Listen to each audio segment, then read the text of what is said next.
I don't know why that is. So Oh. so we'll try this out.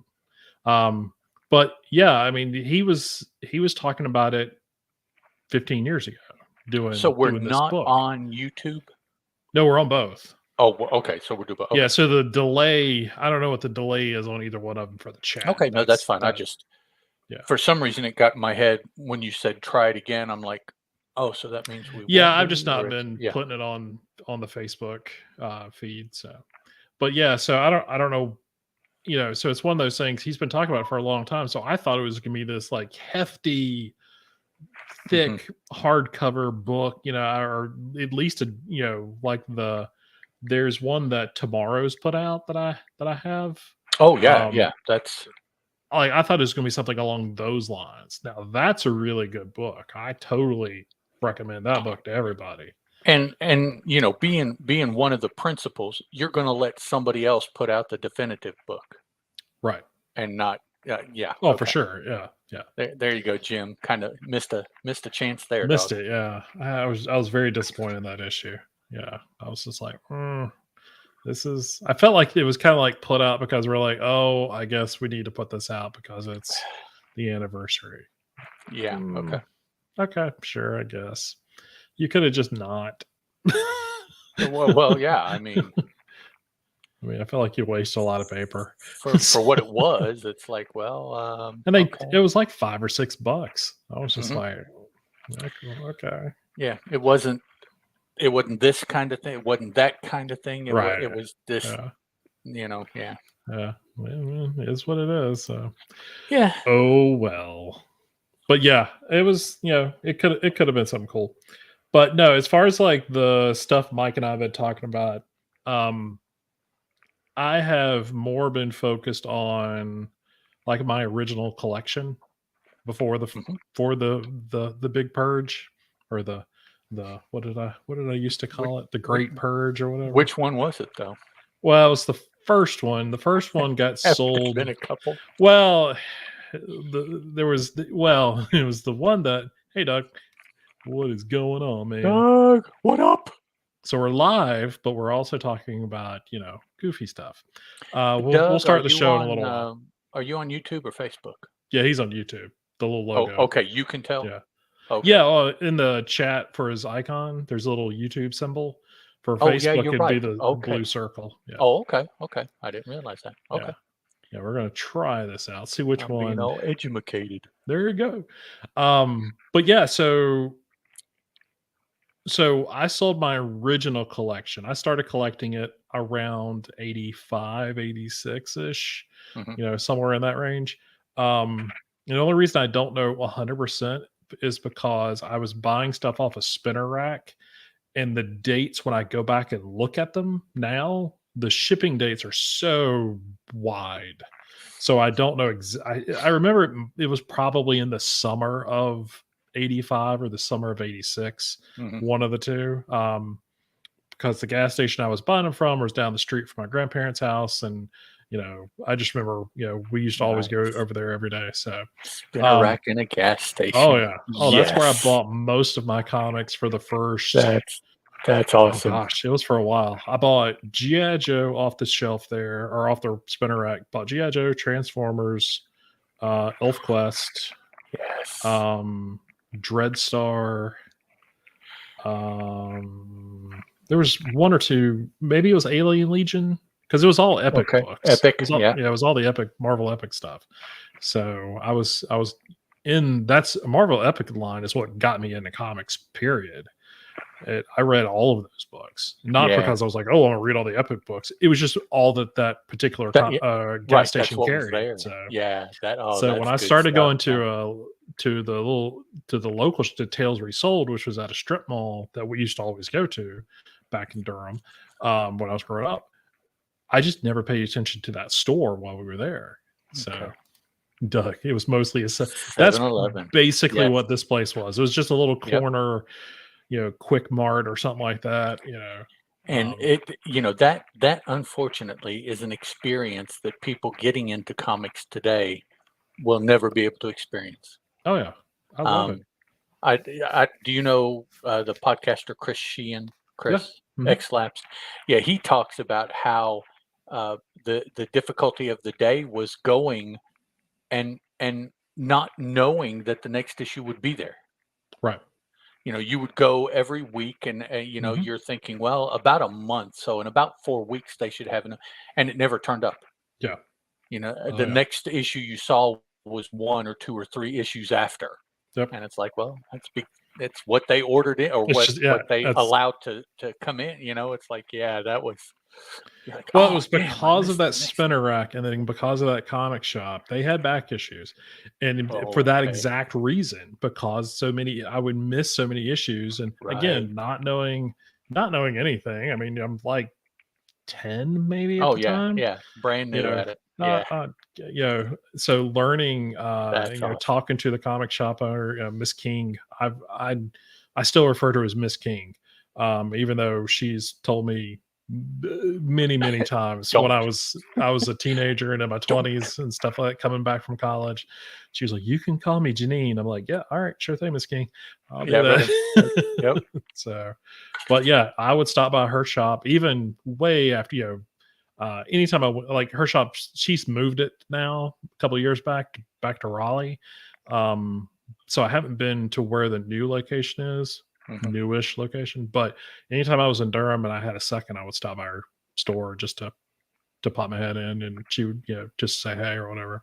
Um, but yeah, so that's how I kind of learned everything. Yeah, it wasn't until that was where I had my first pull list. It's where I bought X-Men #1, all the Jim Lee's things. I bought 10 copies of each of the covers.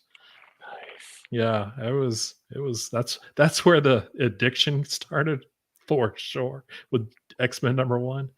Maybe the variant cover thing. Well, no, because Solar #10 wasn't a variant cover, it was just the actual cover, the black, cover and all. So, but yeah, it was good stuff. I enjoyed it.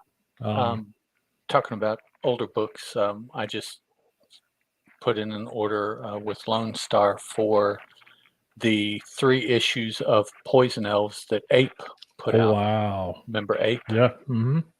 And 4 issues, which will finish my Cirrus run of A Distant Soil, Oh magazine wow. size. Yeah. So Oh yeah, I do remember that was a magazine. That's that wow. for Cirrus, and then when it went after Cirrus, it went to Didn't it go to Image? it eventually. Eventually it Actually, I did. was just looking at a bunch of Image books today in the upper 90s. Okay. It came to Image, but it was already running the numbers.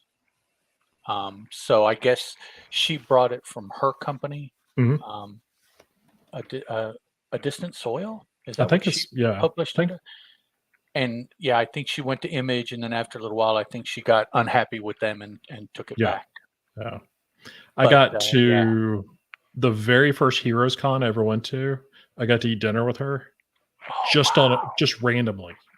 It cool. wasn't just me and her. It was a couple of my friends, a couple of her, Yep. but they were already sitting in the restaurant that we went to, which was just at the bottom of the hotel.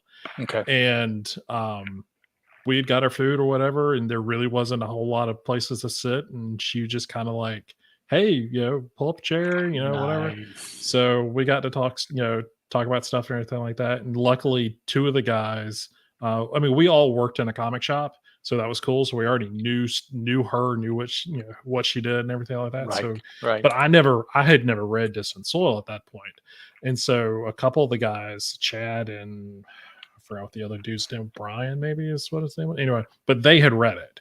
And so I got a little bit of an education, Right. So they led the listen to them. conversation, Mhm. and yeah. I just went, this is really cool. So, For but anybody out there listening, A Distant Soil, the writer, artist, creator, everything pretty much is mhm, Colleen Doran. yeah, If you've ever heard that name, she'll pop up now doing art for various projects. I think yeah, recently maybe she just did a Neil Gaiman book, maybe I saw. But yeah, sounds about right. Yeah. very beautiful art. I Oh just, yeah. yeah, Oh yeah. just beautiful art. Yeah. I really dug her stuff. But she was, I just remember that meal, that whole Heroes Con trip was great. got to meet Peter David. He gave us his hotel room, and then because there was all this long story, I could, but that like I've never had a Heroes Con quite like that one, and that was my first. Right. Like it set the bar. Chivalry. Yes. So, all right. Do we know All what right. we're doing tonight? FOC. FOC, new comic books coming out next week. Comics next week, yeah. We'll talk about. Throw out that we're doing Spira later on this month. Spira, yep. Yeah, just so that Volume it doesn't 1. get lost. We're just doing Volume 1, right? Right. Yeah. Okay. Just I have all 3, but I don't want to read all 3. I haven't picked up 3 yet. They're the too third big. one yet. Yeah, I've got the first 2. Me no read big book. Yeah. You have a giveaway, I think, that you want to take care of. I had a giveaway. Yes. Nobody entered it. Oh, okay. Well, we'll carry it over until next week. That's we'll just keep it going. And you said news. What? I didn't notice any news. I put that there just in case. Okay. Something came across. I mean, other than the fact that. Well, I guess Ryan Parrott. But yeah, they made we knew that. Yeah. I mean, it had been said a month or 2 before. Yeah. And somebody in their editorial department, I think, was released. Oh, I didn't hear that. He tweeted it, and I already, because he's not with Boom, I already deleted his Twitter. I totally missed that. I forget who it was, but it was kind of interesting because he just was asking most of their guys. He was asking if anybody knew of someone who needed a person who, and what he had been doing. So I'm like, so you quit without having another job? No, nobody does that nowadays. Yeah, they must have given you the boot. So yeah, I'm not sure. How long was that? A couple days ago? Earlier this week. Yeah. Oh, I'll have to scroll back and see if I can figure out who it was. That's unfortunate for somebody. Right now, yeah, I would have to think that certain kinds of jobs may be a little bit difficult to come across right about now, Yeah. So I think trucking and transportation jobs probably would be simple because nobody seems to be transporting shit right now. So obviously there must be room to do it. I know a guy who might be able to help you with that job. Mike Smith. Is that what he does? He's like VP of trucking. Oh, okay. Of some big trucking company. So there you go. Yeah. Which I never knew. For as long as I've known him, he's never personally told me that, but I do follow him. We're connected on LinkedIn for some reason. Back when everybody was trying out LinkedIn, right? Like, oh, I know all these people in my address book, and I was like, wait a second, you've got a snazzy job. Yep. I didn't know that. All these years. Yeah. But it makes a lot of sense because I do know, he travels a lot for work. So that kind of makes sense. So he gets in a truck and just drives across country. But they bought, he said they bought quite a few of those automated trucks. So. Oh, cool. This is what everybody came to the show for. Absolutely. Doug is like, man, this conversation. This is the prep part of we this. talk about we talk about transportation and trucking, and we have to get all of this out of our system so that on the podcast it's not there. It's we're more specific on the podcast itself. But those are the only things that okay. All right. that I can think of. So it's a regular show, and then we got Dune, Orcs, and Morphin. Yeah, I read the 2. Yeah. I didn't read Power Rangers. I read Power Rangers. I'm once I'm lost as usual. Same old, huh? It didn't help. So no, it doesn't. I really want to know, but I just don't care anymore. I try. I put the work in. I put the effort. every weekend I go into it thinking, man, I have got to read about read Magic and catch up on Yes. that, and Yeah. I never have yet. I do think about that. I thought about that this weekend. I was like, oh, Always I should great to read learn this when I about get a logistics. chance. Well, yeah, Doug, and particularly now because apparently logistics do not exist, and that's part of our Apparently. problem worldwide. Everything leads to Singapore, and apparently it stops there. It doesn't It's go any a further. So no mas. there's your logistics. It's Oh and goodness. now monkeypox is making all the news. It's good times. I don't know if they have Good. it in Singapore with everything else, but yeah. So All right. okay, yeah, I'm ready to go. So we're good to go. Let me retweet this thing real quick. My shift button on my keyboard no longer works. So I have to my Ooh. left-handed shift button. So Okay, to do a capital letter, well, it works like every 12th time I so press one it. of them does, and the other Yeah. is kind of Yeah. dicey. Okay. Hey, apparently Rob Liefeld is all about For All Mankind season 3. Go Rob. For your input. Hey, somebody bought those books. I don't. You say what you will, but that gun it. 1 million copies of a book don't just fall off the edge. I've got Somebody had to 5 buy them. copies of them sitting oh, we're not talking about X-Force? Oh, sorry. Sure, X Force. I've got 5 copies of X-Force. Actually, probably more than that over there in the box. He I had to. was his Mike podcast Smith's. today. He sent me those. He was like, "You'll be able to get more use out of these than I will." I'm like, "Will I?" Cool. But yeah. So anyway, all right, cool. Let's do a podcast. Do a thing. Let's Everybody, do it. we ready? Okay, in We're 3 ready. and 2 and 1. Hi, And everybody. Oh, sorry. Jumped. oh my God, you scared the crap out of me. You should do that. Here, in 3, 2, 1. Howdy, folks. Welcome back to Boom Addiction, your favorite boom-centric podcast. I'm one of your hosts, Ed Moore, and over there is the other host, Mr. Chris Parton. How are you, Chris? I am doing just swell. Thanks for having me on the show. Absolutely. You are welcome anytime, man. Anytime. This is we just finished before we hit the record button. Our Logistics Are Us updating and my whining. Actually, it's what I do about the paper shortage and the baby formula issues and all of our tankers in the world being anchored outside of Shanghai and just sitting there. All of these things just really annoy me. And plus, we figured it would be better if Ed led the show and then me. We're going to switch that up and see how. No, we're not going to do that. No, we're not. No. I am. I was enjoying it. I am comedic relief. I'm the color. You're the play-by-play. Yeah. All right. So this is episode 41. I'm excited. We're counting down to episode 50, which just means a couple more steps to episode 100. Let's back it up. We have another anniversary too. When we hit episode 47. Yes. This volume of the show will be longer than the previous 2 volumes put together. That's what we're here for. That's our next mark is 47, then 50. That'll be maybe our last 75, mark. And then 100. We'll stop at 47, much like Dan Slott in Fantastic Four. We out. Boy, Dan Slott can quit at 47, so can we. There were a lot of people on Twitter that were kind of happy about that. I have thoroughly enjoyed his Fantastic Four. I haven't been reading it. I don't know. It has been really good. So, yeah. So we'll begin every episode like we always do with the final order cutoff. Let me add this to the stream here.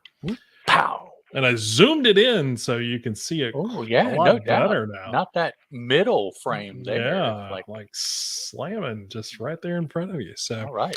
As always, final order cutoff or using previews.com, which is Diamond's website, but make sure you get up with your local comic shop if you're going to be doing anything with final order cutoff to get your orders in. If you don't have these things on your pull list or you're just kind of curious, you can check out stuff like second prints and third prints are always on here too. So, if you're curious, I know there's an Amazing Spider-Man second print for the first or second issue or something like that. Yes. Always, not always, but also, there's the word. We do owe it to those folks that this may be their first episode, and or the first time they have ever heard FOC. Oh yeah. It doesn't mean that you can't get the book if you don't get the order in by this date. What it does mean is that you won't be able to get the book more than likely when everybody else does. Right. This is the date that everybody has to order it so that everybody gets it on the quote unquote, which isn't valid anymore, date of publication when they're supposed to get them. And actually, if I may take a step to the side here, I use Westfield Comics in Wisconsin for my online ordering. Sitting there with my previews, and I'm going through and I'm buying some books, and I see a run of a particular family of books from a Boom competitor that I buy all of. And I go online, and half of them they don't have listed. And I'm like, but they're right here in preview. Maybe I'm doing it wrong. So after some investigation, Maybe I'm doing it wrong. Nope, I wasn't doing it wrong. So I made a call. Come to find out, when they put all of their stuff on their site, which is Westfield does it the same weekend that the previews comes out. Right. They were told by Diamond to take those books down because they are not available right now, even though they're sitting right there in previews. Now, I also purchase books of a different sort from an online competitor. Chris, you're aware of the competitor. Mm-hmm. They have those books listed on their site for order this month. Interesting. So I am kind of confused as what to do. Well, obviously for the one, I couldn't order it from them because they weren't available. Oh yeah. They just were not on site to pick. But they are on the other. And I'm sure what will happen if I ask is they will say, well, even if they don't come in, you've ordered them, you'll get them when they do come in. Right. Yeah. But we kind of know how things of that nature go with that company. But that's not necessarily what happens. No. But just be aware. There are many, like I said, of a particular very popular tribe at a former employer of Joe Quesada, who that are not available. It says they're available, but they're not. I also heard that there were some from a distinguished competitor of Boom that were like that as well.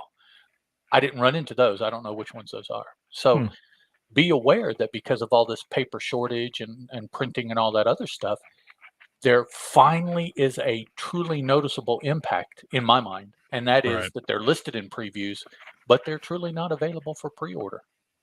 It's crazy. So yes, I found that out. So, okay, I'm sorry. Final order cutoff. So the meaning of this is the date. This is the last date the retailers can submit their final orders for publishers to set their print runs. So like Ed was saying, you could probably still find these things in the shop, but if you're looking to make sure you reserve a copy, this will be your last opportunity. Right. So. And they can even probably go back and reorder something for you. If you missed it a couple months down the road. Yeah, as long as it doesn't sell out. Yeah. But just what this means is that this is when you have to finally place your order so you get the book when everybody else gets it. Right. So orders for this particular list of books will be Monday, June 13th. Again, check with your local comic shop if you're ordering through them to what they actually use as their cutoff. I know DC and a few other ones, like you have to have their stuff in by Sunday. Yeah. Previews is by Monday. It's one of those things. So my local shop does it on Saturdays so they can make sure they get everybody's in. But it says Monday, June 13th. But again, check your local shop. So this particular FOC, we've got Basilisk number 9, cover A and a cover B, a Christian Ward variant. Christian Ward's one of my favorites. We've got Buffy the Last Vampire Slayer. That miniseries is hitting a trade paperback at $19.99. It was a pretty good miniseries. I would recommend picking up that if you're even remotely a Buffy fan. I think it's I think it's separated enough from both TV and comic series that I think you'd get some enjoyment out of it. You don't need to know heavy amounts of information from either. You just need to kind of know who Buffy is. You kind of need to know who Spike is a little bit, but other than that, it's just a little bit into the future. So Magic the Gathering number 16. There's a cover A. There's a secret Planeswalker variant, which I think they have for every issue. That's for cover B. And then there's a cover E. So there's a C and a D in there somewhere. There might even be an F and a G. Who knows? Yeah. They tend to do 7 or 8 covers for those. We've got Mighty Morphin number 20. There's a cover A and a cover B. Then there's an FOC reveal cover, which is a cover F. So again, it's kind of the same thing with Magic. I believe that's an issue 21. Oh, what did I say? Did you say 20? Maybe I did, because I did actually think of issue 20 when I was saying that. So 21. I probably did. On the way to 100, by the way. On the way to 100, yes. We say that sort of in jest and fun, but sort of the really cool thing about it is this is they're moving toward their 100th issue of not only Boom publishing Mighty Morphin Power Ranger comics, but Ryan Parrott's 100th issue of writing of these characters. So this is kind of neat. So then we have Once in Future number 27, cover A. I'm sure there'll be a 1 in 10, 1 in 25. Be more covers than one. Yeah, that seems a little light there. But they have been pretty good about only doing like a regular A cover. And then anything beyond that's a 1 in 10 or a 1 in 25 or something, or both. Ratio. So, yeah. And then we finish things up with Power Rangers trade paperback volume 4. This is $16.99. This is going to be covering the Power Ranger series issues 13 through 16. So cool. So that's all that we've got for FOC. So yeah, check out your local shop. And not only, if you go by previewsworld.com and look, it's not just Boom, obviously. I mean, they've got all the other publishers. So if you can go to this website, you can look through and see what all the other publishers have got got there. So there are other publishers? There are other publishers. It's crazy. What? I don't believe If only. Hey, look, let's just for fun. I'm not going to say this publisher's name out loud. But I'm just gonna, we talk about variant covers all the time. I don't even have to know what publisher that is. I can tell by the number of variants. That's a lot of variant covers that we're scrolling through. If you're listening to us on the audio portion of the show, you guys, wow. I would. And there's a lot of variant covers. they didn't. This week doesn't even have any of their big franchises, does it? Well, I mean, it's got Dynamite. Is there a Vampy in there? There's a Draculina, which is new. Then Panthra. They've got Pantha's in there. So that's one of their newer ones. There is a Supreme Project Superpowers in here too. Yeah, see, those aren't the big ones. The big ones are like Vampirella and Red Sonja. Red Sonja, yeah. The Chickie on Mars. What's her name? Barbarella. No, well, yes, but you're talking about John Carter's Deja Thoris. Deja Thoris, yeah. Yeah, that's another big one that they like just. I can't think. I know who that is, and I was like, of course, Barbarella. That's a good one. I forgot that they had Barbarella, but yeah. Okay, current Barbarella series. I have been sort of. Have you looked at? It's really art is phenomenal in that book. But on top of that, even if the art wasn't all that good, the story and I mean just the writing in general, really good.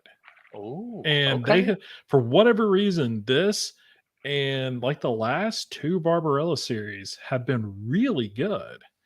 Okay. And it's not like I'm saying that I'm shocked that they're any good, but it's just like they're genuinely really good. So but wasn't Barbarella initially supposed to be like a campy kind of thing? I mean, the movie. Yeah. Hey, we have someone new, I believe. See, Hyper Potato. See, I do love that Joe Linzer gets so many Oh, variants. Enjoy. yes, Oh, for sure. sir. Yeah. Oh, for sure. There is never a problem looking at a piece of Joe Linsner art at No. all. And then Charlie Huffman, friend of the show. They usually, maybe he is, maybe he's a friend. No, anyway. They usually just send my shop variants that we don't even order. Oh, so that's how come they can say that they have these massive print runs, is because they print them and they just mail them out. They're just mailing them. Is there a store there? Well, send them some F covers. Yeah. Yeah. Okay. Jeez. I Nice. gotcha. They used to send them to my house too, and that's not a joke. That's I used to get stacks of those things. I've been hearing that the Betty Page book is pretty good too. Actually. I've read a couple of the miniseries. They've had quite a few of them. They've been okay. That's another one that they pump out the variants, boy. Yeah. Betty I Page. do think that and not to really get into a dynamite kick here, but anytime they do a James Bond series, it's really good. Yeah, Barbarella's good. The Deja Thoris is in the John Carter stuff. Some are really good, some are way off. It's unfortunate. Ron Mars, anytime he gets to do a John Carter book, it's going to be spot on because he's a huge fan. So it's always good there. But I mean, even without him, some of the stuff has been decent. Red Sonja is always. I'll read a Red Sonja book until I die. And you say, not to get on a dynamite kick, but one of the two hosts of us used to have a dynamite podcast. Oh yeah, I've had several versions of that podcast way back in the day. So yeah, that was fun doing that show for them. Yeah. So all right, so let's look at next week's books. Next week we have Alice Ever After #3 coming out. Looks like at least 3 covers there. Yep. Including a Dave Johnson Virgin variant. Chris's favorite type of cover, the Virgin variant. Not anymore. Oh, okay. I'm out. Angel #6 of 8. Alice Ever After is #3 of 5. Yep. 6 of 8, and it looks like soliciting 3 primary covers there. Faithless Faithless Volume 3, issue #5 of 6. So the penultimate issue, that I like that word, penultimate. You can't really tell what it means by the words unless you know what penultimate means, because it's like, what is pen? Ultimate is like the biggest, so it's the pen best. Yeah. So thank you. That's English language with Ed Moore. Tune in next week. Grimm #1, 3rd printing, which I saw some confusion on one of the groups on Facebook. Let's see, what was it? Grimm 1 2nd printing was listed for coming out this week, but it came out last week, didn't it? Yeah, came out last week. But it was on. Actually, all of Boom's books from last week were on Preview's shipping list for this week. I noticed because I went and looked. Wonder if there was a mishap and like East Coast got them and West Coast didn't, kind of thing. And I never saw anything like that, so I'm not sure what happened. But it was interesting because that's typically not a mistake that the Previews people will make as far as listing, double listing, things like that. They make other mistakes, but not that kind. All right, Grimm issue #2, 3, 6, 7. Covers listed there. Grimm issue 2 of, wasn't that going to be 5? But they don't list a 5. Yeah, they're not. I don't think if it ever got solicited as a miniseries, they've done away with it. Maybe they've not announced that it's ongoing, but yeah, it's probably. So you think they're going to try to make it an ongoing, or at least longer than? At least longer, thought? Yeah. I think the sale of the first issue sort of, I don't want to say took them by surprise, but it was so huge. Like, I'm sure that there was a story arc that is going to be sort of the introduction to the series, right? And then they may take, like every other series that they've done this with, they'll take a month or two off, break, right? Yeah, and then come back. So, all right, House of Slaughter Volume 1 trade paperback. And the final issue, Power Rangers number 20 for next week. 2, 4, 6, 8 covers on that one. On the march to 100, I may say. Yep. May add Power Rangers number 20. And so we've got what? 1, 2, 3, 4, 5 books and a couple, 5 books, a third printing, and a trade. Yep. Next It's a week. lot going on next week. So what? Alice Ever After and Grimm. Well, I'll probably just read 2. You gonna read Angel? I'll probably, yeah, I'm keeping up with Angel. You gonna read Power Rangers finally? I'm gonna try. I put the effort in every week. And So, Faithless 3 is just there are 2 other volumes I think to read to really get yeah. into that. So I Yeah. haven't So you're nothing about the book. I just am not prepared. So Yeah. So to catch up, Mark Lanning's art. We're back to Dynamite.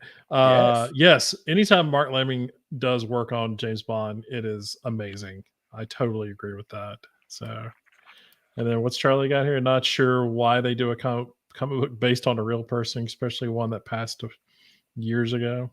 Oh, you're talking about Betty Page? Betty Yeah, Page. I don't understand that either. Now, just to throw what the storyline is, if you know who Betty Page is, she was the original pinup girl. What they have done in that series, if no one knows, is that it's a series of miniseries sort of done in, I don't say the Hellboy way, but it's sort of that thing. It's an ongoing story. But she is a secret agent that works for the US government and uses her photo shoot and movie, her act, because she's an actor in a movie or doing a photo shoot for a magazine or something like that. She uses that to get places. So that's her cover. That's her cover. So Well, it's I mean, like I said, I've read a couple of them and they've been pretty good. I mean, but it's not one that easily stays on my pull list or anything like that. I'll just kind of randomly pick up a couple issues and just see what's kind of going on. So jumping back quickly to James Bond, didn't I see that this week was the anniversary of the release of Casino Royale? Oh, I don't know. I believe it was. I believe it was this week back in whatever 1960.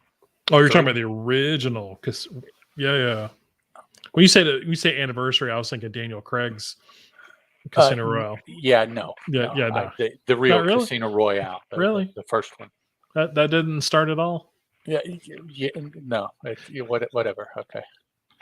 And the fact she turned her back on that lifestyle. For sure. Yeah, it's weird. It is very weird, especially when you legally don't like own that part of your life anymore. Somebody sold the rights to the IP and Dynamite bought it, so contracted it anyway. Yeah. So, all right. So let's get into. I mean, unless there's anything else you want to talk about, let's get into some books. This might be a short episode. Maybe not. Not a Dynamite podcast. So no. I could. That's a lot of books to talk about. We'll nip it. Oh, Jimmy Bond, nice. All right, so let's go ahead and just start things off with Orcs: The Curse, number 1. This one is created by Christine Larson. It's written and illustrated by Christine Larson. Special thanks to H.E. Gregory for the flats. Main cover by Christine Larson, variant cover by Eric Powell, which we've talked about. I even used as the thumbnail for this particular episode. Logo design is Chelsea Roberts, and designer is Grace Park. So this is listed under Boom's Kaboom line of books, which we really hadn't seen too much of in the last year or so. I mean, there's been 1 or 2 books, but not nearly the volume that there had in the past. In the past, yeah. So this is Kaboom is sort of looked at for younger readers. It's sort of an all ages kind of book or kind of line of books. So when I say younger, Ed and I are on the north side of not being younger. Yeah, I don't think we're the demographic that they're shooting for with Kaboom. Right. Not that I didn't enjoy the book. But, no. They don't count on us reading it, I don't think. So. Right. So what we got, this is the second miniseries that Boom has put out for the Orcs. The first one came out last year, like June, July, August, somewhere around there of last year. It was a 6-issue miniseries. So right about the time we started this volume of the podcast is when that one was ending.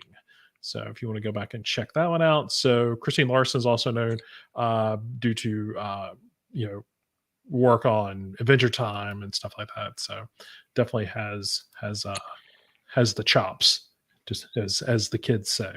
The kids don't say the chops, do they? No, that's old people who say right. that. Yeah, So. yeah. February through July of last year. Okay.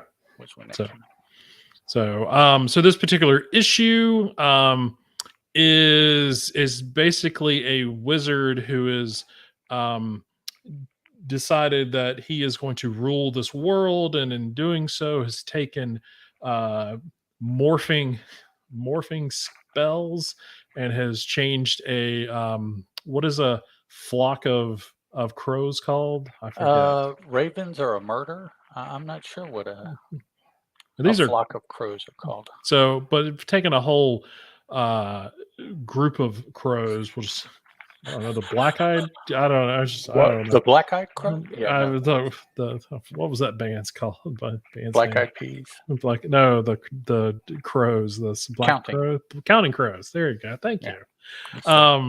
So yeah. But anyway, transform them into sort of humanoid creatures that will start to be his army, and he's crows are a murder. Oh, they are? Okay. Well, yeah, I thought ravens were a murder. I thought they were too. When you said that, I was like, oh no, that's exactly what that is. Oh, an unkindness of ravens, or a conspiracy. Oh, of course. An unkindness of ravens. It's a murder of crows. Okay. It makes perfect sense, especially since there was that book. And here's someone new in the chat, Terry Moore, throwing out murder. Thank you, Terry, telling us what a group of crows are called. And then Charlie coming back with us for the black crows. Black crows. I said counting crows, so I'm not sure, Chris, which one you were going after. So yeah, the black keys. The black keys. Yeah, okay, now we're getting a little off there, but yeah, kind of close. So the wizard is like, all right, so in order to take over this world, I'm going to need an army, and in doing so, he knows about the orcs, and so he decides I'm going to go convince them to come work with me, or for me. So you're not with me, but for me, to help me take over this world. And so we switch over to where the orcs are, and they're just a happy-go-lucky bunch of people. They're partying up, dancing, having a good old time, which is great. This sequence of pages and everything just definitely these are just some cool characters. So I had a good time reading those pages and kind of flipping through all that. That was great. And then when we get to when the wizard shows up, he is like, hey, I have come to summon you to help me take over this world. And the orcs were like, oh, you've come to hire us, as mercenaries. Okay, well, let us go get our contract, because we've gotten screwed over before by this. And they bring this stack of paperwork. I was like, bigger than the dude carrying it. I was like, that's hilarious. Yeah. That contract is. Wow. And the wizard was like, I'm sorry, what? And he starts going through. You're like, you want dental? And just kind of starts going through all this stuff. And he's like, I don't know, fair wages. I don't understand. And they were just like, no. Unless you sign the paperwork, we're not doing anything for you. And so the wizard gets irritated, and at that point, decides he's just going to, enslave them. And by that point, the grandmother of the group of orcs, she comes up. She's their shaman, comes over and basically trips him up and basically turns the power of his staff off. Right. Yeah. So he can't do anything. And so he's like, I don't understand what's going on. And so the two crows that were with him are like, this is not going to work out for us. And he tries to throw them at him, the crows at the orc, so he can escape. Anyway, his powers turn back on, and he teleports away with the crows and swears he'll come back and make them rue the day and everything. The crows, by the way, are anthropomorphic. That's the word. I can remember that word. They have arms and legs, but in addition to their arms, they have wings. So they're big winged creature. Midnight black beaks. They look like birds, except that they have arms and they stand on 2 feet and they talk. So And And they have so names. one thing I should mention is this particular issue is like 50 some pages long. Yeah, that really took me by surprise. I I didn't. didn't realize that Yeah, until I got to the end of this scene, thinking that was how the issue was going to end, and it just kept going, you're like and I'm another like, page. What? "Oh wait, hold on," and so I finally had to like let me take a step back and take a look. Like this is 50 some odd pages, which is great, and so you get a much bigger Hmm. story and obviously with the more pages, but it never like I never felt like, oh God, this is such a slog to No, get through. no, It was yeah, just no. it was funny and It was entertaining. an easy Art was page great. turn. Oh Yeah, yeah. just to keep going. So we get to and not again, not to totally recap the entire issue and spoil it for you, but it ends up being that the wizard goes back and tries to enslave the orcs by or destroy them by his created means, we'll just say. And in doing so, the ravens, or excuse me, the crows come seeking help from them, from the orcs. And, so there's a quote unquote team up of sorts. But, so the orcs, I mean, obviously are victorious at the end of this per se. I'm sure this is not the last we'll see of the wizard. But at the same time, there seemed to be a little bit of dissension. That one guy, after the battle and everything, he seemed, when they said, bring me the injured and everything, he was kind of like, hey, I kind of did some stuff and nobody's giving me any attention. And so I was like, I don't know if that's going to come back into play. So we'll see. But overall, great first issue. Like I said, the pacing was really fun. I never felt like I said, never felt like, oh my God, I'm never gonna get to the end of this. When I finally did get to the end of it, of the issue, it was really satisfying ending. And I was just like, oh, okay, well, if every issue like this moving forward is gonna be like this, and I don't know if they're all gonna be 50 some pages or whatever, but I if they're all like this, bring it on. I'm all for it. So good stuff. I would like to personally thank Christine Larson for only having one two-page spread. Oh Um, yeah. two-page spreads in a digital format are a pain in the tuchus, by the way. A lot of other artists really like to masturbate to the tune of two-page spreads nowadays, and in digital, it doesn't work. Oh It, yeah. it Oh just for flat sure. out doesn't work. Just to give you you guys some idea of the style of the writing, I jotted down the names of our two groups of characters here. The Ravens had a Jax, a Karn, a Mori, a Kieran, a Hugin, and there was a Muggin, but the wizard had done something to it previous to this story. So those of you that know Norse mythology will recognize Hugin and Muggin, if that's how you pronounce them. That's the way I pronounce them. And then for the orcs, we had Utsu, Pez, Bog, Laki, and Granny. I think she has a name. I think it came out in the first series, but everybody calls her Granny. So, and the wizard doesn't have a name either. He's the No. wizard of the tower in the The Iron Obsidian Shadows or Tower. something Yeah. like that. Yeah. So, and for me, the names of the characters usually will give me a good indication of the style of writing, how serious it is, how unserious it is. And, for younger kids, most of those names are one syllable, Yeah. really easy to pronounce, really easy to remember. Yep. Well, that's fair enough. You know, uh, art is one thing.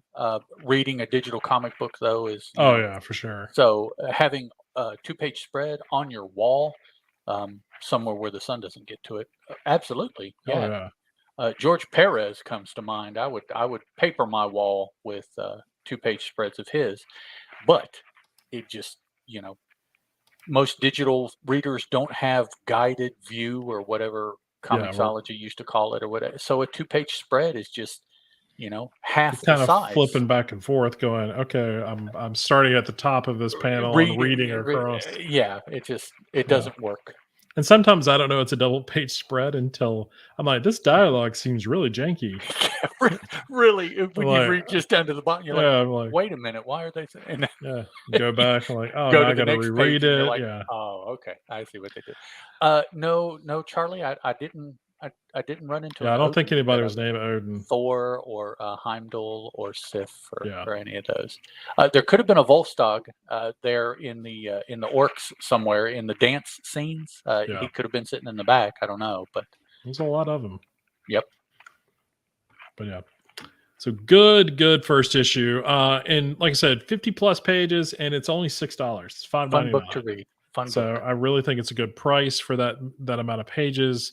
I mean, so if you're curious about picking this up for your kids or somebody you might know who might be interested, I highly recommend doing it. I think $6 for and what I feel is a self-contained story. Oh There yeah. may be bleed over because it says to be continued at the end of this, but if you just read this, it's a self-contained story. Yeah, you wouldn't have to pick up any other books if you just wanted to get a younger person just a book. Yep. This would do just fine. 54 pages is a good length, and yeah, it has a beginning, middle, and end. Could be more if yeah, good good stuff. Yep. Christine Larson did an excellent job with this issue. All right, where do you want to go next? Oh, I know where Um, you want to go. Never mind. Dune, The Waters of Canley, which is a in the Dune mythos, I believe that is a revenge kind of like 47 Ronin kind of deal. Canley, I believe is what they call it, and Oh, that's why okay. this is called Gotcha. that. This is written by Brian Herbert, son of the original Dune writer, and Kevin J. Anderson, unless it's Fortnite. Illustrated by Francesco Mortorino. Actually, it's funny you say that because I believe my esteemed host kind of falls into that category, it seems. I did pick up that first issue, It's, the Marvel Fortnite book. Yes, I did. at the behest of your son, correct? Right. Yeah. Yeah, so Yeah. there you He go. he wanted his Spider-Man code. Uh, My son who is, 21, so Got to because get that Fortnite. he never goes to a comic shop. So anyway. All right, this was colored by Raul Angulo, lettered by Ed Dukeshire. 4 covers listed, designed by Nancy Mojica. And for those of you whose names I did not get correct, I apologize. Let me know, and I'll make that correction. All right, so we start off with we're on Arrakis, or Ericus. I pronounce it Arrakis. We're in an ornithopter here. Gurney Halleck was the former sergeant at arms, I think, essentially for the ruling people before they were displaced by a combined assault of the overall emperor and one of his favorite houses. Kind of think of them kind of like fiefdoms or kingdoms of the Middle Ages. That's as close a comparison as I could think of. So the emperor and one of these other houses who actually had been displaced by the Atreides with the help of the emperor previously. So the emperor displaced one family with another, and then a little bit later came back and displaced that original family with the one that he had dissed. And that's where we are here. What a guy. Well, yeah, really. When this story takes up now, all of the House Atreides were not killed or captured or whatever. There's a really big member of the family who's still running around on Arrakis, who is the main gist of the Dune books. Gurney Halleck is the sergeant at arms. He escaped and he's been working with some smugglers,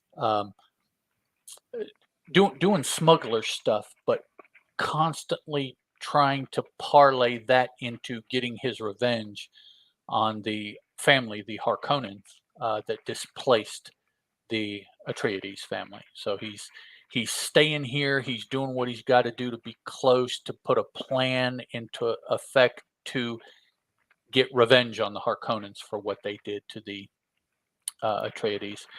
And unfortunately, he thinks that one of the higher placed members of the House Atreides was ultimately the one responsible for unlocking the gate, in essence, that allowed the Harkonnen family in. If you read the Dune books, it turns out that that wasn't the case, but the way things fell out and his own feelings. He had some misgivings about this individual anyways because of her background, because of where she came from. He knew the Papa Atreides, Leto, before Leto married this woman. And it was, they're two different social stratas. The Leto was a royalty anyways, came from an entire royal family. His wife Jessica, not so much. She was she was Princess Diana to Leto's. Yeah. It's a good comparison, yeah. Prince Charles, and so Gurney had been with Leto longer and felt that Leto had married down, and that just wasn't it wasn't necessary. It's not necessarily that he had issues with her per se, but he had issues with what she represented and what it meant that she had been given the opportunity to marry a Prince Leto. So Gurney's running around with some smugglers and doing some dirt here. He's got a plan in motion. He's hooked up with kind of a pocket of smugglers, but there's like a smuggler king that orchestrates everybody, and he has an agreement with the king that if Gurney Halleck, uses this little smuggler cell that he's a part of to gain some product in return for getting this volume of this particular product, this smuggler king will give Gurney Halleck and his men, which are some more of Leto Atreides' loyal men, everything they need to enact this plan that will in turn hurt the Harkonnen family enough that Gurney feels that they will look bad enough to the Emperor that he will do something. He will remove them, replace them, whatever it may be. Having read this issue, it really put me in mind of the way that the 47 Ronin was written.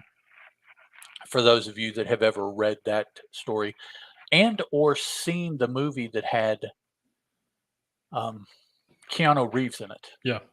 The movie was the overall story of the movie was relatively close to the written that you could understand how it was originally set up. Having that particular actor, it of course swerved towards him in a much more different way than what the original did, but the overall story was the same, and it's very similar to this. Loyal men to a ruler who was killed backstabbingly disperse into the common men, but still maintain that contact so that one day they can form back up and get revenge on their master who was treated disrespectfully. Same kind of thing here. The plan does progress. The overall smuggler king, surprisingly to me, does what he said he was going to do. Gives them the things that they need to put their plan into motion. Gurney and another one or two just generic smugglers, and then a small cadre of loyal Atreides soldiers get to the next step of their plan by the end of this issue. Chris, you've read Dune, did you say? A long time ago, yeah. Okay. I was impressed just as soon as I saw it.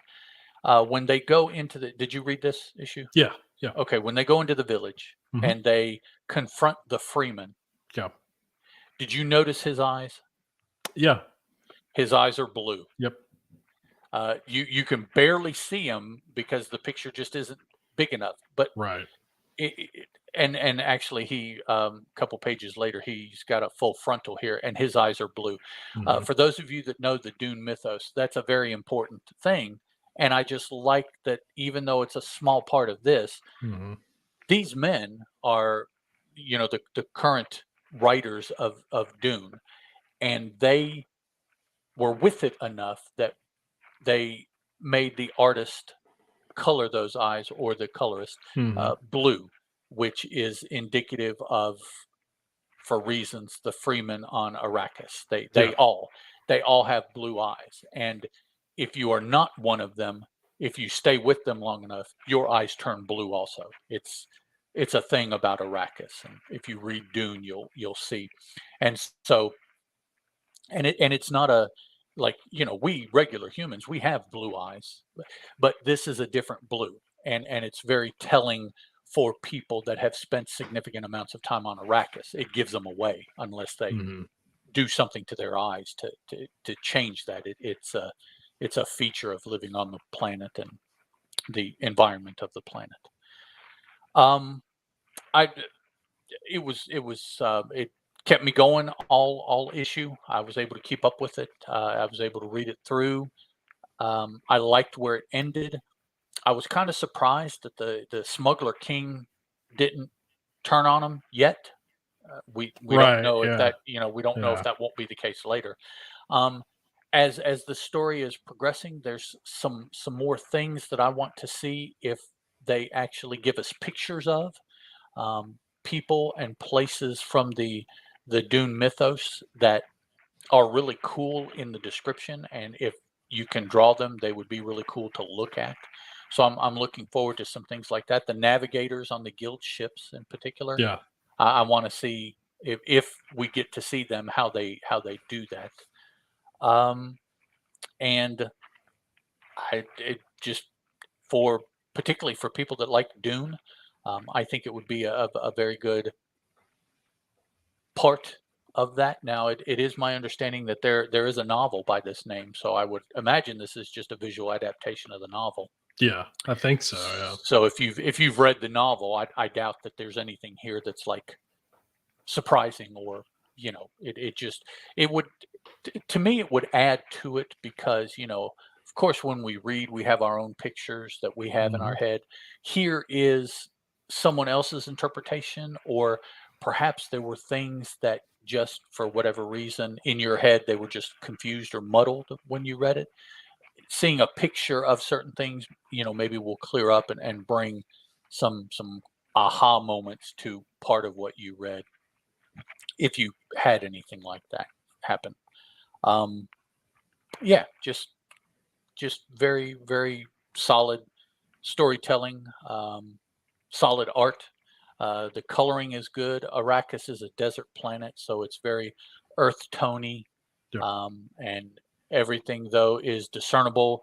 The different ships and the different people and the different settings, even though there is this overriding earth tony kind of coloration to the palette. Um, Chris, have we, back in the day, interviewed Kevin J. Anderson? no, No? no, I don't think Who so. who is it that wrote Clockwork, Oh, yeah, Angels? we did interview. Wasn't that Kevin J. Anderson?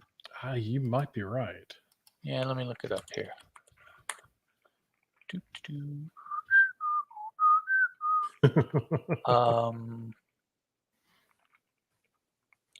And I know we interviewed somebody about that Kevin series. Kevin J. Anderson. Yeah, if Yep. it's the same person. Yeah. Yeah.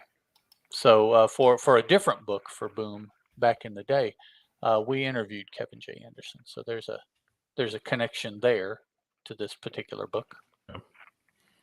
for those of you that want to go back in the archives and dig that out. Clockwork Angels. That's such a good book. It's a book based on a concept album, Yeah, by concept Rush. song, Yeah, by concept album. Rush. Yeah. So, and Kevin J. Anderson was the only or primary, I believe, writer of that. So we interviewed him back in the day. Yeah, because that was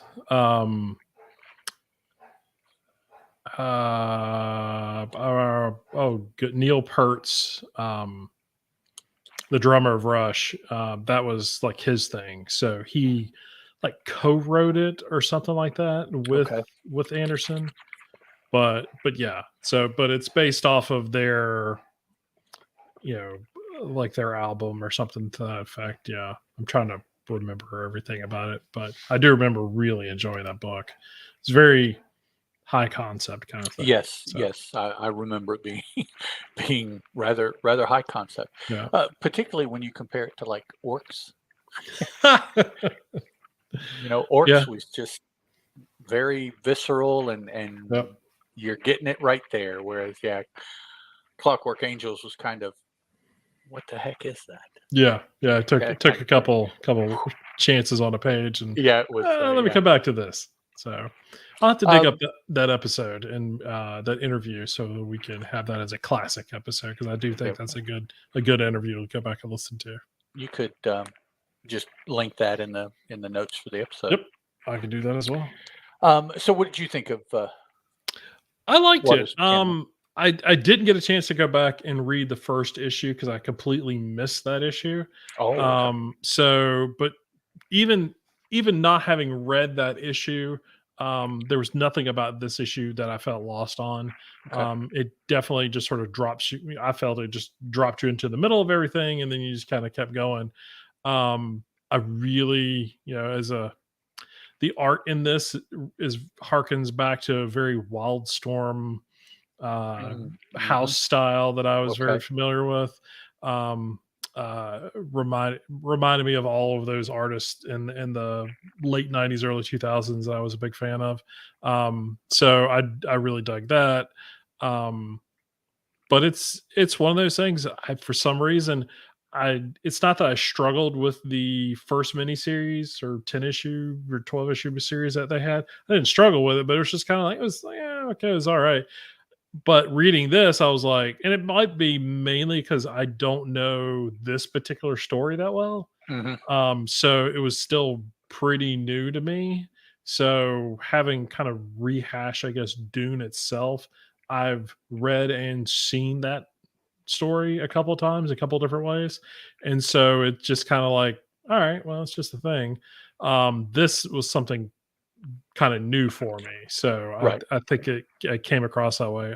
But I do I really like this series, and it's only what 4 or 5 issues. I think so. Yeah. And So you mentioned not reading the first issue. Basically, the first issue was why Gurney is here, yeah, which, if you've read Dune, you more or less know why. I mean, yeah, it didn't even go into the kind of detail, so it's like, well, okay.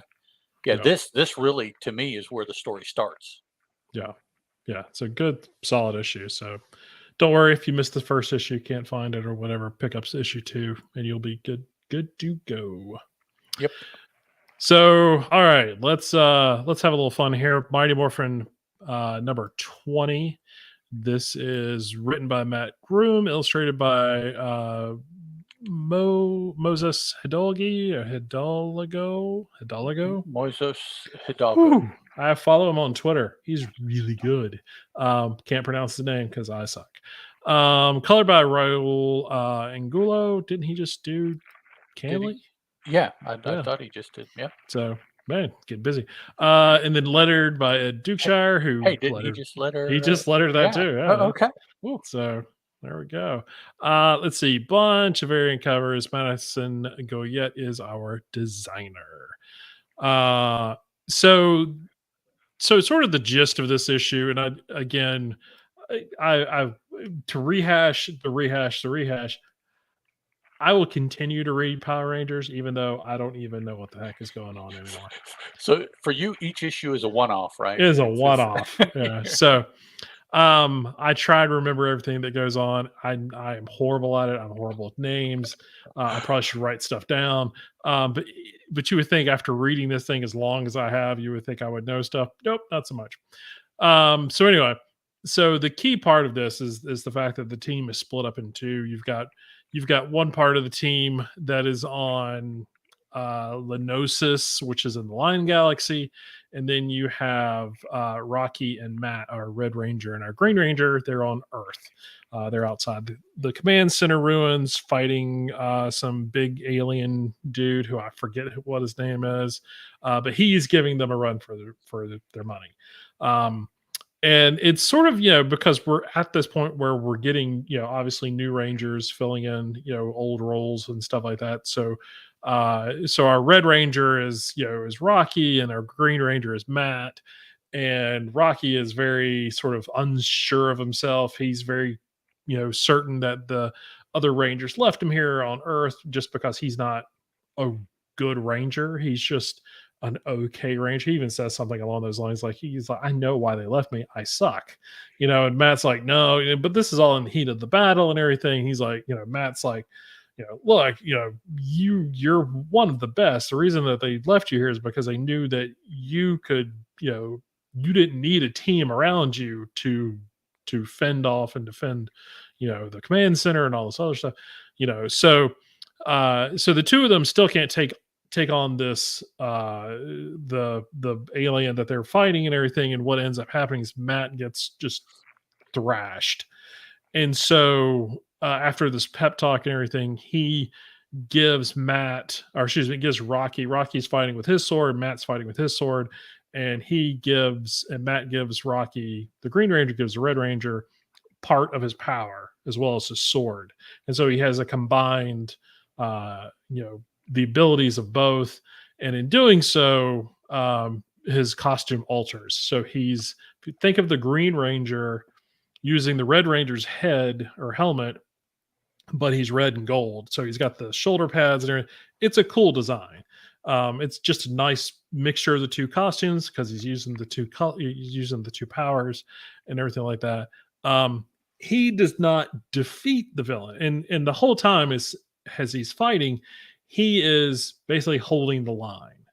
In that, if he falls, then the command center is going to then be taken over or whatever. And so he knows I've got to hold the line. And so the villain keeps beating him up and thrashing him around. And it's just like, you just need to know your place, just telling them you just need to lie down and die.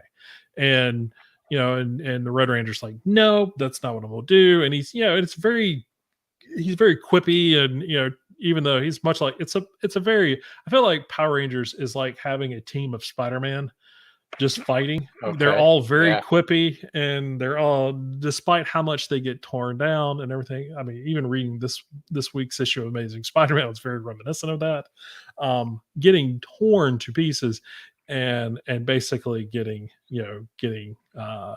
wisecrack after wisecrack. So, but you come to find out all he's trying to do is hold the line until the team shows up. They teleport from the Lion Galaxy doing what they needed to do on that mission. And in doing so, they all are able to take out this alien, invader. And so it's a cool scene. It's definitely one of those that you could see being built up as part of the TV show, the music swelling and, like, oh, something's about to happen right here. And then the team teleports to the battlefield, and basically he's like, yep, I was just running out the clock until they showed up, and now we'll just take you on, and so it's a really fun issue. Again, is context of where it all fits in the overall story, I don't know, but it's a really good looking book. The art in this series has always been good. And they've had multiple artists and stuff do, whole arcs and one issues and stuff like that. But it's still a pretty, well written series. It's, like I said, this issue is fun. It's quippy. So it's one of those.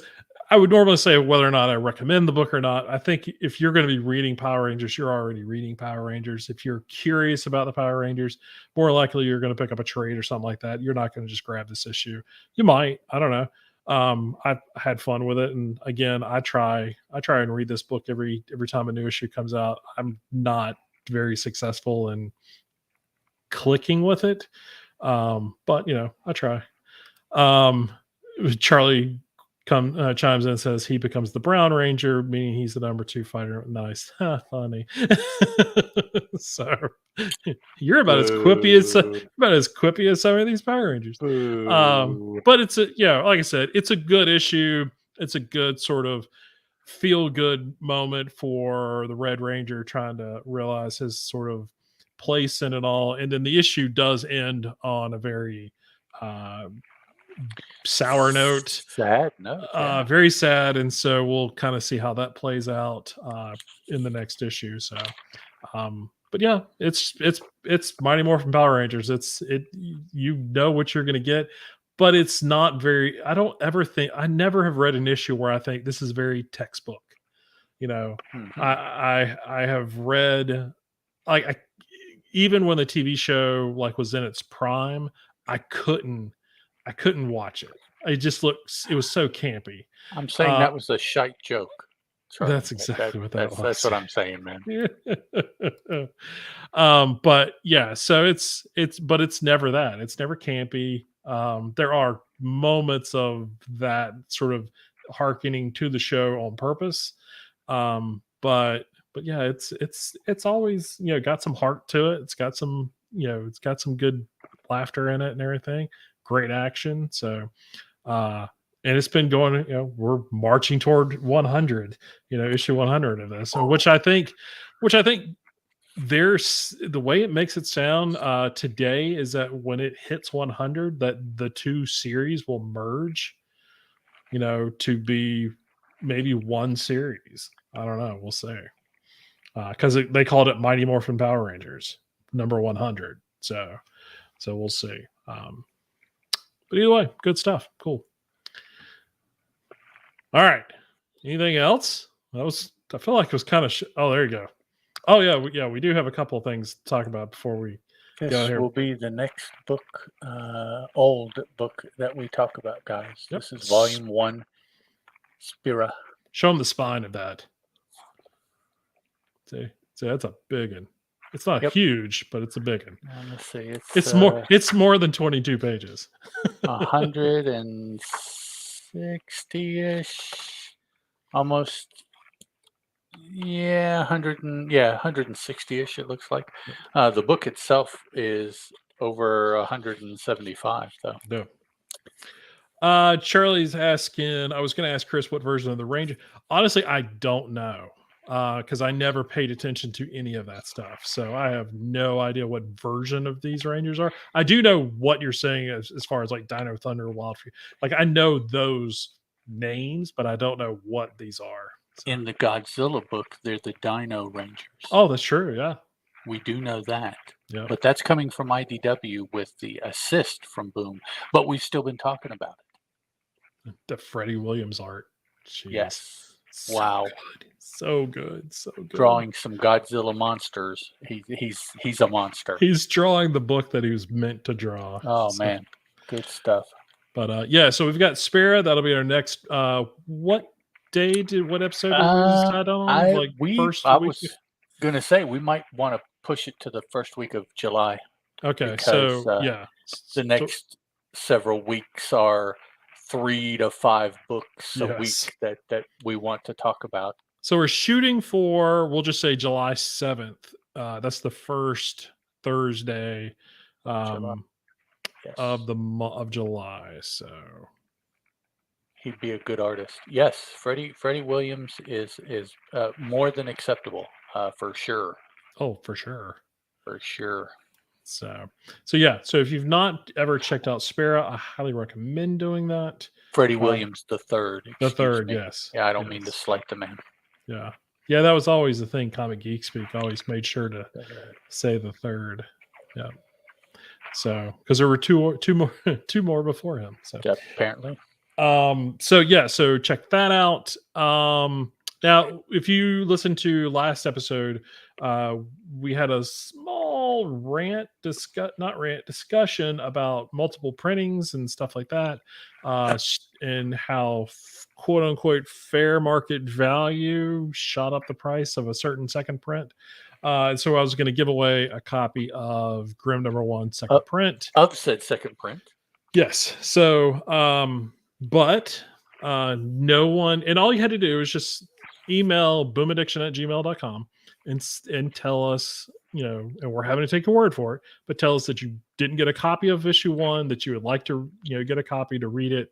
And then of all the people, who would email up until a certain, till the next episode, this episode was going to be it.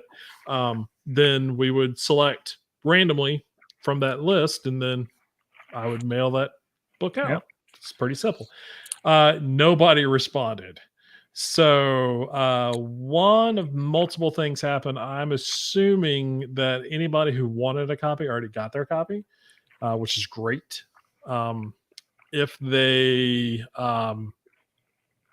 if you just didn't think I was serious, I am. Maybe I did think that was a thing.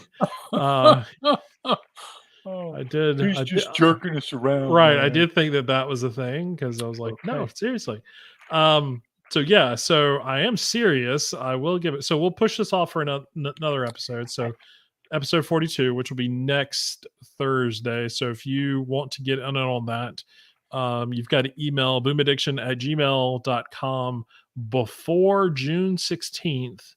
And just say, hey, look, I didn't get a copy. I'd like to get a copy to read, whatever. And then we'll randomly select from those people in the next episode. And then I will get up with you afterwards and get your address and mail it, no expense to you or anything. So, and then I'm sure within a week after that, I'll see a new listing on eBay and for $50. Hey, I'm sending you the book. You do what you will with the book. So. Well, let's see. Here's one for $40, and here's one for $150. $150. $150, $149 or best offer. Is that a graded book? No. Grim #2 second print. Oh, all it says. It's not boxed in. Oh man. $29.93, $29.98. So there's 30. Yeah. Now here you go. Here's one for $5. There you go. That's more along the lines of what I would expect, but they're not all that. Here's a 40, 25, 35. So you can hyper potato. I get that. I totally get it. So now I could share something with you that I'm not going to, a decision of sorts that I made. Yeah, so I don't get doubles or anything like that anymore. That's just, I'd much rather buy back issues at this point. There we go. Oh, and something that came up today on Twitter that I was curious about and was confirmed is that our co-host for the show apparently will be guest hosting another show in the not too distant future. Yes, but didn't you already guest host on this show? I did already guest host. The Tuesday episode was my guest hostiness, and today's episode was guest hosted by none other than Peter Rios. Nice. So we will be in very esteemed company. Yep. So if you don't know what the podcast we're talking about, our friend of the show, Stephen Orr, has taken the month of June off from recording any any new episodes of his podcast, Just Another Fanboy. But in doing so, he's still wanting to release new episodes. So he's asked some folks to come in and do guest host spots. And so he reached out to some folks. Ed was one of them. And so his episode is already up. Obviously, Peter Rios. One of the guys from, is it Half Hour Wasted? Yes. He did one 2 weeks ago. He was the first of the guest hosts, yes. And then And then I got asked this week, so I'm going to put together an episode. I didn't know what to talk about. So I just put out there on Twitter, ideas, and Ed came up with Painkiller Jane, and so that's a character in a series of books that I've been a long time fan of. So it just sort of made sense. Hyper Potato, I'm completely lost now. Granted, that's my natural state.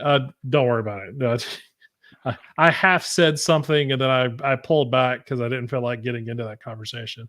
So that wasn't you getting confused. It was just I purposely stopped the conversation. Charlie, the listing that I was looking at started at 5, and it was open for bids, and that's all that it was. That $5 one. So. And so Doug has already listened to Ed's episode, so that's cool. So glad you're listening to Just Another Fanboy. Oh, cool. Thanks. I hope you enjoyed it. So I have not listened to it yet, Ed. So I wanted to wait until after we did the show because I didn't want any negativity or no. I understand completely. If I put my earbuds in my ear when I'm working, that's a miracle in and of itself. Whether I hit play or not is right. It's totally different. Is a secondary miracle. Like I put it in there and just make people think I'm listening to other stuff, just so they'll So if I got one earbud in, that means I'm listening, but I'm also paying attention to you. So if you can say, but I have them both in, regardless if I'm listening to anything, people go, "Oh, he's busy, so let's not bother him." It's role camouflage. You're pretending that you're listening to something. Yeah, I got you. So let's see. Happy Birthday. I'm waiting on Ed's new Snuggy Bear care. Oh, wow. Nice. I'm not sure if that's going to be coming or not. Although I will say that I do have the chapeau, I would think, that matches the facial here. I'm doing a whole. Nice. Doing the whole thing. Yeah. So. Yeah, so I had to shave, so that's a thing that we don't do here at the Parton House. We don't let Chris's facial hair go to. Although, and I won't take my hat off, we'll let the top of his hair grow as long as it wants. So you have to almost do that because over time it will have less opportunity to grow as for sure. goes. So for sure. I have a nice little spot that I keep being told is going away up here. No, it will never go away, Chris. It will only increase in size. Yes. One of the few no, never mind. I'm not even gonna. Yeah. So I'm looking forward to talking about Painkiller Jane. I'm gonna put together some stuff in the next day or two, and then I'll definitely be listening for that one. So that'll be fun. Let's see. Anything else to talk about before we get out of here? No, I don't. I don't think so. I will say though that Charlie, you need a show, dog, because you've just been on El Fuego here tonight. Doug, I have wanted Charlie to get back on a podcast on a regular basis for a very long time. I know he has his reasons for not doing it, whether it be internet or equipment or whatever. All of that is an excuse. I think you just need your phone. And you know it. You just pick your phone up. You just talk and record. It doesn't have to sound great. Studio Charlie. Let's see. Yes, the Bruce Campbell Sergeant Rock that came out later today that I saw. I totally missed that. Yes, sir. From what happened? Bruce Campbell. What does he do? The Living Dead, Day of the Dead. Yeah. What is his movie? Army of the Dead. Yes, and Sergeant Rock. Combo book from DC. Oh. I res and irritate. No, not on this show. You don't, Charlie. No, you're fine, Charlie. Now I'm about to go back and look at that. So that's what that is. Yeah, all of my war comic fans that I follow on Twitter were just hooping and hollering over that announcement. I'm sure John Wimmer was like losing his mind. There it is, DC Evil Dead. So it's Sergeant Rock Evil Dead. Yeah. Okay, I'll have to check that out. Good, that's good info. So, okay, well, let's go ahead and wrap up the show here. Thanks everybody for listening, and we'll catch you later. Bye. Now, you can come by the website, comicaddiction.net. Booyah, click. Boomaddiction.com. 2 different doors, same house. You can come in there and check out all the episodes. You can check the podcast out on all of the cool sites that grab podcast RSS feeds, Spotify, Stitcher, iTunes, all those, Apple Podcasts, whatever it's called now, all those things. You can email us at boomaddiction@gmail.com. Don't forget about the contest or giveaway. It's not really even a contest. It's not a contest. Yeah, it's a giveaway, Giveaway with a random number generator inserted. Yep. So you can do that. You can follow us on Twitter, which is usually the best way to get in touch with us. You can follow the show at Boom Addiction. Made it really easy for you. You can follow Ed at Teal Productions. You can follow me at Chris Parton. All of those are in the show notes. You can come by our Facebook group if you're on Facebook. You can join the community there. It's Fans of Boom Studios. There's also, if you get a hyperlink in our show notes, you can click on that. That'll take you straight to it.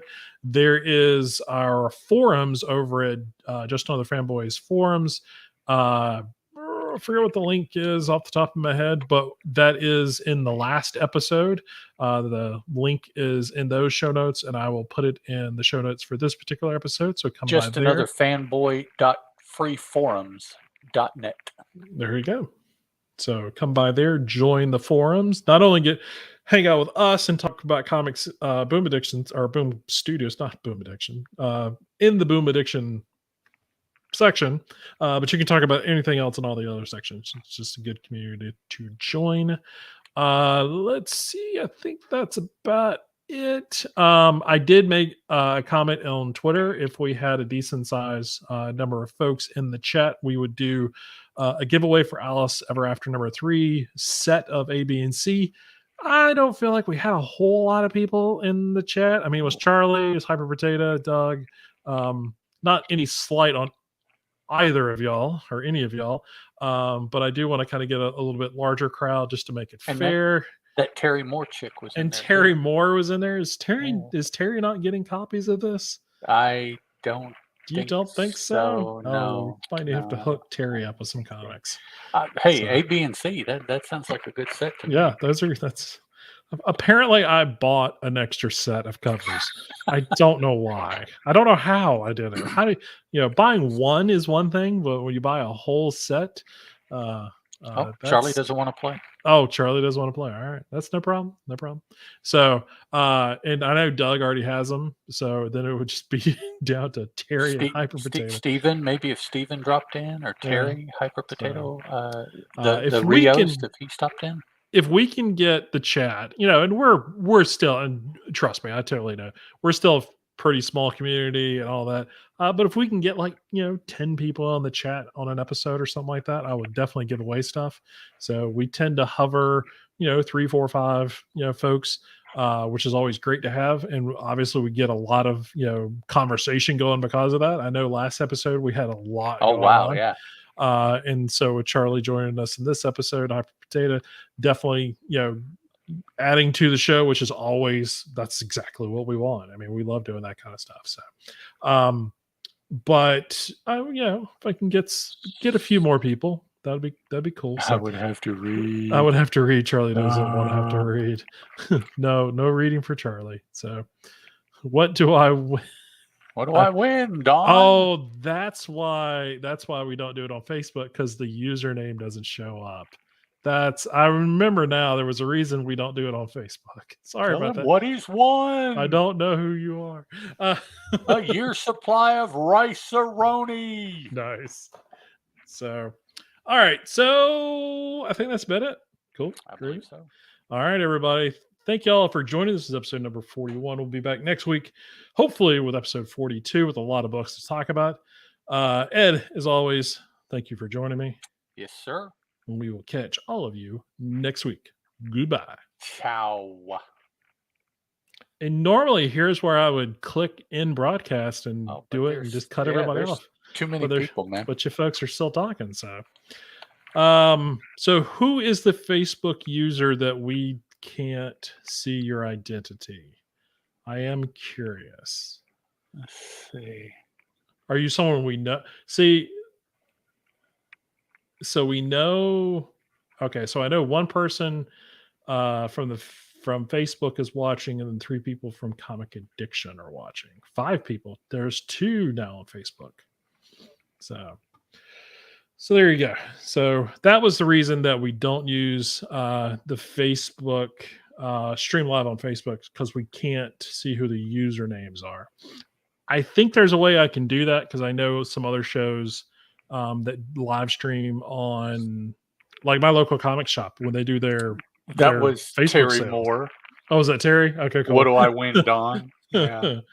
So, but they do it live on Facebook, and so I know they use StreamYard, and you can see the names. So I just need, there's probably a setting somewhere I just need to fix so that we can see that. So I'll jump into that before next episode and clean that up. Let me see.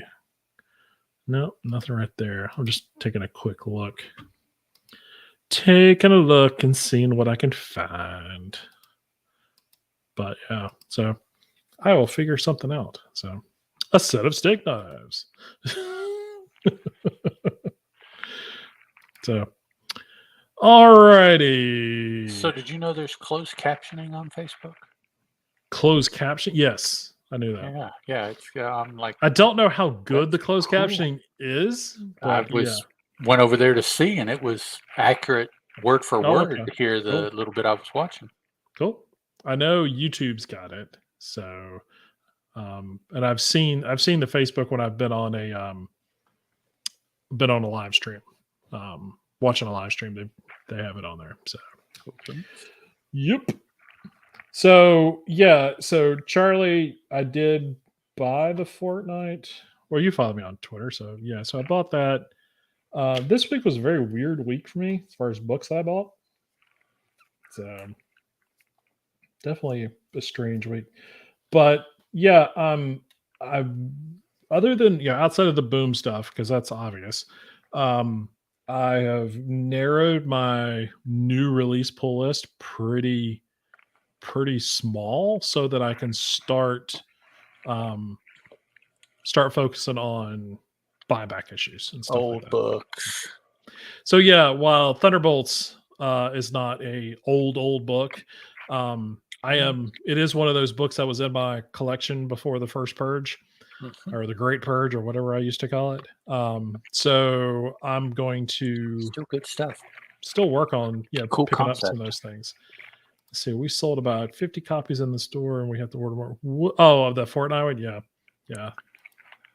So, and from what I understand, as far as the Fortnite thing goes, much like the DC one, every issue's got a code in it. With the DC one, speculators went crazy for it because of the code. And so they picked up all the books so that nobody who just casually wanted to go into the store and buy them could find them. So that seems to be different with the Marvel one. I think DC I think what ended up happening is when they released the hardcover, they released all the codes in the hardcover. But I think with Marvel, they're not, at least they're soliciting that these codes are specific to the first issues, or to the first printings, or whatever. So you may get something with the hardcover. Either way, doesn't matter. I don't play Fortnite. I really want to play, because I used to play. Because I just want something to sort of numb the brain for a little while and just sort of play a video game, because I don't play video games anymore. Watch TV. I hate TV. I hate TV. I hate everything about It'll TV. numb your mind. Well, that's for sure. Although, and like, Marvel's screwing up, and they should have released another movie. They're getting ready to do a Thunderbolts movie. So Yep. So, but yeah, no, I could go for a regular weekly Marvel TV show and a regular weekly Star Wars show. 30 minutes to an hour. I'm good to go on that. But Marvel pretty quit much making any decent ones. So I mean, that's it's not even that. I mean, they're decent enough. Like, I haven't watched the Miss Marvel one yet. Probably won't watch that till this weekend. So it's not that I even know that much about the character. It's just, I don't think you're the target demographic. I don't care. That's not the point. It's not the point for me. Well, I know I'm not the target audience. It could take away from the interest. Yeah. Watch the new Star Trek. It's good. I do want to watch the new Orville series. Anson, what's his face? As oh, you're talking about Pike? Yeah, The New as Horizon Captain. Yes. or something like that. Yeah, Yeah. I wanna watch, Orville too. I've watched the first 2 seasons. See, I've never watched Orville, but I saw a No, trailer for the Hulu no, if series. Hyper Potato, if you're old, then you have disposable income. You are Yes. everyone's demographic, dog. That's, Yes. so that's the position that we're all in, is that, Yeah. yeah, we have a little bit, and you gonna have to work to get it. So that's where it's at. Miss Marvel felt like Spider-Verse. Spider-Verse. Mm. Okay. I like Spider-Verse. Although I really like anything with Spider-Man in it. So Orville's great. That's good. It's good. I hear a Yes. lot of good stuff. And my Yeah. son and I, when we saw the trailer for the Hulu season, we were like, this doesn't look like anything that we saw before. And apparently they got a lot of money now with Hulu. So Oh, is that what it is? They got they've more money? beefed it Okay. up. Yeah. Okay. So I mean we're guessing that, but we don't know. Yeah, Too I don't many bad typically life. watch trailers. I just watch the real thing when it comes I out. have kids and no disposable income. Uh Well, yeah, kids will do it. yeah. Kids will do it. Orville's great, Chris. You should catch up. I probably will. I mean, I needed a TV show to watch. I mean, like currently I'm doing Obi-Wan, and like I said, I'll try out Miss Marvel. Is that But that new Orville's not out yet, is it? I think the first episode's out. I may be wrong, but I thought I saw something on TikTok that Okay, said yeah, that the I first didn't think the episode new was one out. was out quite yet. Okay, Yep. I'll have to So look around for it. cool. All right. Well, I need to take off because Okay, I've had a long day, and I think tomorrow's going to be even worse. So, um, just first the few. first Okay, few. Okay. So they're all around. Okay, that's good to know. So I'll cool. have to look them up then. Yeah. All right. Well, everybody, I appreciate y'all coming out and hanging out with us and Yep. Thanks, being a folks. part of the show. So we will say goodbye and see you next week or on Twitter. Twitter's, in other words, we'll probably see you in a few minutes. So